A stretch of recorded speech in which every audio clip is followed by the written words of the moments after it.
Hey, let me take you back to the worst business failure I ever had in my life.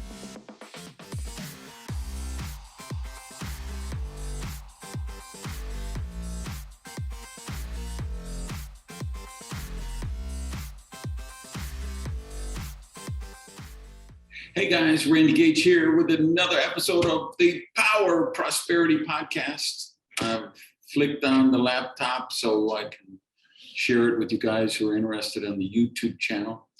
And the title of this episode is Your Greatest Prosperity Gift.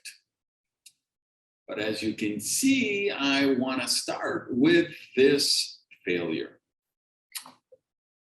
I had started a delivery takeout pizzeria with a business partner that I'd met through a magazine I used to publish. He'd been one of my clients. He had a pizza store up in Sunny Isles. I had been in the restaurant business for most of my life, starting as, of course, a dishwasher and busboy and waiter, and working my way up. Had tried to lease a restaurant once with very poor results. We ended up giving it back to the guy who we leased it from. And then here I was, probably around 30 years old and ready to try again. So this guy and I went in together on a pizzeria in North Miami that had gone out of business. And his business was struggling a little. My business was struggling a little. We didn't have the money to start this thing, but like a lot of entrepreneurs, we had passion and a dream and a vision of success. So we both went into more debt to finance this thing, and it was grueling. He stayed in the store over his original store. I was the one running the new store. So I would get in there around 11 o'clock in the morning, and I would work until 4 a.m. the next day, a little later, because we were actually open till 4 a.m. That was one of our ways to capture business. Was everybody else would start closing 10, 11, midnight, and we were open till 4 a.m. And you'd be kind of surprised, I think, how many night auditors at hotels and customer service centers and hospitals and police stations and fire stations and things that are open at that late. And we were delivering. So we were actually building and growing the business, but doing so without enough money. And so get in a lot of trouble not paying the taxes. So I sent a letter to the IRS because we weren't depositing the withholding tax. Hey, my name's Randy Gage, I've got this deal and, we're in problem here. So I want to work out something with you. Can we, here's $1,000 down payment. And I would like to set up a payment plan. Please contact me. So I show up for work one day and there's two people waiting outside my store. And as I go up, they introduce themselves. Hi, are you Randy Gage? Yes. Hi, I'm Agent so-and-so. This is Agent so-and-so. We're here from the Internal Revenue Service. We received your letter about your tax liabilities, and we've calculated them, and the interest and the payment, because they were withholding taxes. There's this, and I think it was like, we need $33,000 today, or we're going to padlock your restaurant and auction it off. So I'm like, I think I've left my checkbook at home. What? So, I call my lawyer, I call my accountant, I call, Judge Judy, the great, I don't know who. Everybody I talk to is like, there's nothing you could do. In the IRS, they have these draconian powers, and the way they keep people in check is they make examples. And you're a great example because you have this, it was called Mr. Pizza, and we had those delivery signs on the roof of the cars. And so those cars would be zipping all around the neighborhood all the time. It was very visual, public business. And so they shut us down. It was great for enforcement. And that's what happened. They seized the restaurant, auctioned it off at the courthouse. And I was so far in debt. I mean, it was, I thought, the end of my life. I had been like the first entrepreneur in my family to do something. You know, I was this high school dropout, and I had, you know, my friends and my family thought that I had made it, and now I had this humiliating failure. And I didn't have a car. I had a leased truck for the business, which they impounded. So there I was. I had no car. I didn't own a house. I had a bunch of only credit card debt, no savings, nothing.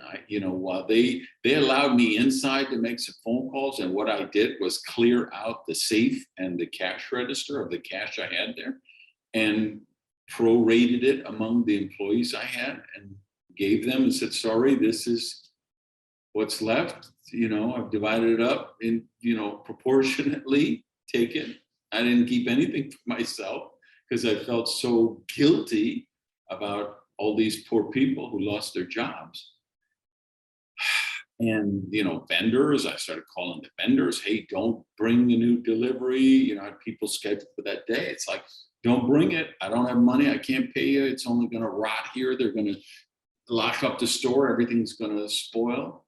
And it was horrific, right? And I remember borrowing a car, because I didn't even have a car, and driving up I-95, just crying alone in the car, thinking, how am I going to call my mother and tell her this news? What are my friends going to think? What is everybody going to think about me? And it was absolutely the worst business failure of my life. And it took me years to pay off that debt. And here's the thing I want you to understand. That was the greatest prosperity gift I ever received. Because there I was, 30 or 30 something, starting all over. I'm like, what do I do? Where, how do I could go get a job as a restaurant manager, but to pay back that money at what I would make in a restaurant, it's going to take me years and years.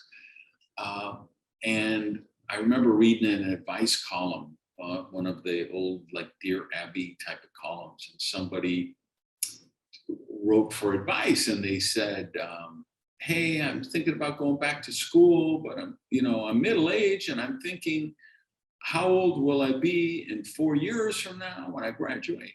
And the columnist wrote back, hey, how old are you going to be 4 years from now if you don't go to college? Nothing's going to change about that. If you really think you want to study something, go and do it. And I thought, wow. And of course, I hadn't graduated. I was expelled from high school. But I went and I took a GED test, the general equivalency, so that allowed me to enroll in a community college. I got a scholarship for this community college to go and take some courses and just try to reassess my life. And at that time, I always dreamed of being a writer and writing books. And I thought, well, what's to stop me now? I'll just write. And so I wrote a short story, submitted it to a short article, submitted it to the Miami New Times, which is the alternative paper here. And the editor wrote back and said he wanted to buy it. He was going to run it. And that transformed my life. And I was a freelance writer. And then I had that urge to be back as an entrepreneur again. And I went back into direct selling, where I had made some success earlier. And I thought, this is the only way I'm going to be able to make a larger amount of money quicker so I can get out of debt. And I traded in that life of just basically indentured servitude in that restaurant. I mean, it was 90 hours a week, 100 hours a week. I had no life. I had no friends. You couldn't go to dinner with anyone or go to movies with friends. You just work all the time when you're doing that. And if that IRS, agency didn't come in and seize that restaurant, I wouldn't be talking to you today. I would be over still at that Reese Pizzeria working 16-hour, 17-hour days. And that was really I believe that, the greatest gift for me. And the thing I would want to share with you about all this is I believe that's true for you, for me, for everybody. The greatest gift that we ever get for manifesting a life of health, happiness, and prosperity is when we face challenge, when we face adversity, when we have to go through friction, when we experience failure. Because that's what causes us to regroup, to rethink, to change our formula. We like to think that the successful people, the ultra uber successful people don't have challenges. They just had more challenges than anyone else, and they were willing to persevere through them. I think it's something Mark Cuban said once. He had a lot of really bad business failures, and then he had a big success. And Mark always likes to say, hey, you only have to be successful once. And in his case, I think it was successful that one time, and that was worth about $4 billion for him, for his net worth. And of course, he's gone on to many, many more successes since then. So here's the thought for the week I'd like you to focus on. If you settle for safe, you settle for mediocrity. And if you settle for mediocrity once, then you start to settle for it twice. And next thing you know, you're living a lifetime of mediocrity. So whatever you're going through right now, whatever friction, whatever challenge, whatever adversity, just know that somewhere on the other side, this could be your greatest gift. So embrace it. All right, go out and have an amazing day. Love you guys. Peace.